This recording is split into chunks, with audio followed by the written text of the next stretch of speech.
প্রিয় নলিনাক্ষবাবু, আঘাত আর ক্ষতর মধ্যে বোধহয় একটা তফাৎ আছে। আমি নয় ডাক্তারি জানি না, গুলিয়ে ফেলেছিলাম। আপনি আমায় সূত্রে দেবেন তো? আঘাতের চিকিৎসা করতে আপনি বড় ব্যাকুল ছিলেন।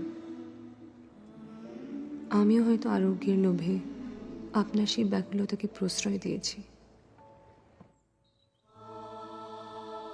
কিন্তু সেরে যখন গেলাম, বুঝলাম যেটা মিলিয়ে গিয়েছে সেটা আদতে ক্ষত।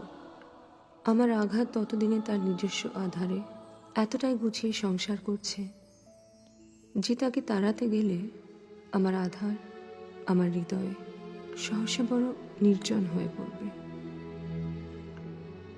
আঘাতকে যে পুষে রাখতে চায়, ব্যথার শাস্তি তার চিরদিনের। আপনাকে সেই ব্যথার সঙ্গে জড়াবো না। কেবল এইটুকু অনুমতি চাইছি যে সময় অসময়ে, প্রয়োজনে অপ্রয়োজনে যদি চিকিৎসার ছুতোয় আপনার সক্ষতার দাবি করি, আপনি অপ্রসন্ন হবেন না। আমি সারা জীবন কোনো কাজের জন্য কারো কাছে ক্ষমা চাইনি, চাইতে হয়নি আমায়। এই প্রথম চাইছি।